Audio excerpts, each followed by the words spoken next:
Hola, ¿qué tal? Yo soy el profe Pintos. El día de hoy les voy a hablar sobre ecuaciones de movimiento en coordenadas normales y tangenciales.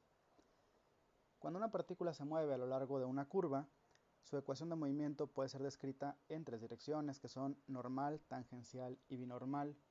Pero ¿qué significa cada una de ellas y por qué en muchas ocasiones se nos complica tanto? Aquí lo voy a explicar de manera muy sencilla.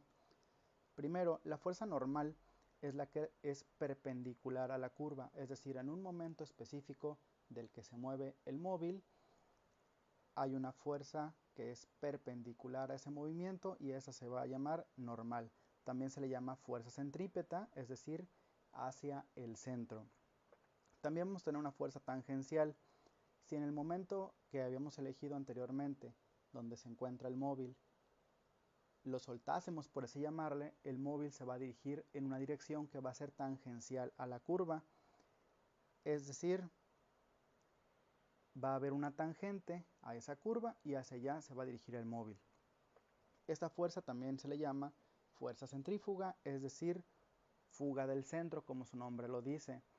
Es decir, que se va a ir hacia otro lado que no es el centro, en este caso es perpendicular. Si observamos hasta aquí, la normal y la tangencial formarían un ángulo de 90 grados. Y finalmente tenemos la fuerza binormal. Esa se llama binormal porque es dos veces normal. Normal significa que es perpendicular o a 90 grados. Entonces, esta es perpendicular tanto a la tangencial como a la normal. Como recordamos, la normal y la tangencial forman un ángulo de 90 grados. Vamos a suponer ejes X y Y. Y la binormal sería lo que correspondería al eje Z. Aquí tenemos un ejemplo muy rápido de una curva que está marcada en la línea azul y una partícula que está denominada por la letra P. Como podemos observar, ahí tenemos una fuerza tangencial que es la que se dirige en ese punto preciso de la curva hacia la tangente, es decir, la partícula se dirige hacia la tangente en ese punto específico de la curva. Luego tenemos la normal, que sería perpendicular a la tangente y esa iría hacia el centro en el punto específico donde está la partícula P. Esa normal se dirigiría hacia el centro del radio de curvatura y finalmente tenemos la binormal, que es perpendicular a las dos anteriores. De esta forma, y elaborando la ecuación de movimiento, tenemos que la suma de fuerzas, que ya lo sabemos, es masa por la aceleración. Por lo tanto, la suma de fuerzas en el eje tangencial o en la parte tangencial sería la masa por la aceleración tangencial. La suma de fuerzas en la normal sería la masa por la aceleración normal. Y la suma de fuerzas en la binormal sería igual a cero porque no hay movimiento en la binormal, solo hay aceleración en la tangencial y en la normal. Es decir, si nosotros realizamos una suma de fuerzas del conjunto del sistema en general, tenemos que la suma de fuerzas en la tangencial por el vector de posición de la tangencial va a ser igual más la suma de fuerza en la normal por el vector en la normal, más la suma de fuerza en la binormal por el vector en la binormal, va a ser la masa por la aceleración en la tangencial más la masa por la aceleración en la normal.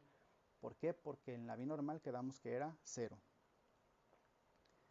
Si observamos de nuevo, dadas las ecuaciones que acabamos de describir, podemos deducir que si la suma de fuerzas en la tangencial actúa en la dirección del movimiento, el móvil se va a acelerar, pero si actúa en sentido contrario, entonces es un frenado. Es decir, si el móvil se está, si la suma de fuerzas en el móvil, en la partícula, se está dirigiendo hacia donde va su movimiento, entonces se va a acelerar.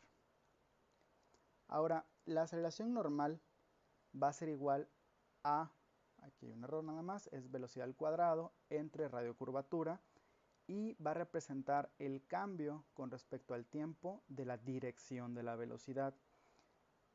Esta aceleración es provocada por la suma de fuerzas en la normal y siempre actúa hacia el centro de curvatura. Como ya mencionábamos, es la fuerza centrípeta. O dicho de otra manera, esta fuerza va a provocar una aceleración en el móvil, como en el caso de una máquina centrífuga o una bomba centrífuga para agua. En una bomba centrífuga tenemos un motor que está acoplado con un eje. Ese eje está dirigido hacia el centro de la bomba y al girar va a provocar dos fuerzas, una centrífuga y una centrípeta, y el móvil, en este caso que es el agua, se va a acelerar y va a salir por una abertura que hay en la lateral de la bomba, de forma que el fluido va a ser acelerado, va a incrementar su velocidad para ser trasvasado. En el ejemplo que tenemos aquí es una máquina centrífuga que sirve para los astronautas o para los pilotos. Los pilotos son sometidos a diversas fuerzas, simulando un incremento en la gravedad. Todos sabemos que cuando un avión o un cohete o una nave espacial despega, requiere una fuerza muy grande para poder sustentarse, para poder elevarse. Y el piloto tiene que ser capaz de soportar estas fuerzas sin desmayarse o sin sufrir alteraciones en su funcionalidad física para poder controlar o estar pendiente de la aeronave. En ocasiones estas fuerzas llegan hasta 8 veces la fuerza de gravedad. Y ahí tenemos tres flechas: la flecha azul, que indica la tangencial, es decir, la fuerza centrífuga, que es hacia donde en ese preciso momento, si se rompiera, por ejemplo, ese armazón, se dirigiría el móvil. La flecha roja, que es la centrípeta, que es la que está dirigida hacia el centro, hacia el eje, en este caso de la máquina, y sería la flecha roja, decíamos, y la flecha amarilla, que es la flecha que indica el movimiento binormal o la aceleración binormal, que en este caso pues quedamos que es nula. ¿Cómo vamos a analizar y solucionar los ejercicios? Muy sencillo, vamos a seguir 7 pasos que son los siguientes. El primero es que vamos a establecer un sistema de coordenadas normal, tangencial, binormal para cada partícula, y vamos a trazar el diagrama de cuerpo libre como lo veíamos en el ejercicio anterior. En este caso sería quitar todas las figuritas y dejar las flechas y ponerle su respectiva nomenclatura. Tenemos que recordar que la aceleración normal de la partícula siempre va a actuar en la dirección n positiva. Si la aceleración tangencial no es conocida, vamos a suponer que actúa en t positiva y de esa manera vamos a resolver el sistema. ¿Qué pasa si al final me están pidiendo que calcule la aceleración tangencial y me queda negativa? Quiere decir que va para el otro lado, y si se dirige en sentido opuesto del movimiento que tiene el móvil, es un frenado o es una aceleración hacia el otro lado, depende de lo que nos diga el ejercicio. También tenemos que recordar que no hay aceleración en la binormal, es decir, que el móvil no se mueve hacia arriba o hacia abajo. Después vamos a identificar las incógnitas que tengamos, es decir, qué nos da el problema, qué nos piden, y vamos a aplicar las ecuaciones de movimiento que describimos anteriormente. La de suma de fuerzas es igual a masa por aceleración. Vamos a ver qué tenemos y probablemente tengamos que resolver un sistema de ecuaciones.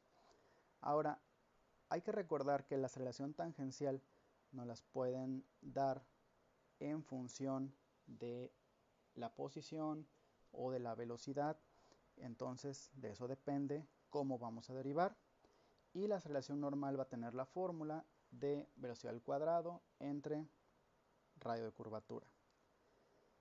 En caso que la trayectoria sea una función de la posición, es decir, que nos den una función tipo y igual a f de x, vamos a tener una fórmula para obtener el radio de curvatura, que es ρ es igual a la suma de 1 más de y de x, la derivada de la posición respecto en y respecto a x, eso al cuadrado, y luego todo eso lo elevamos a la 3 medios, y eso lo vamos a dividir entre el valor absoluto de la derivada al cuadrado de y entre dx cuadrada. Bueno, espero que les haya quedado claro. Si te gustó, dale like.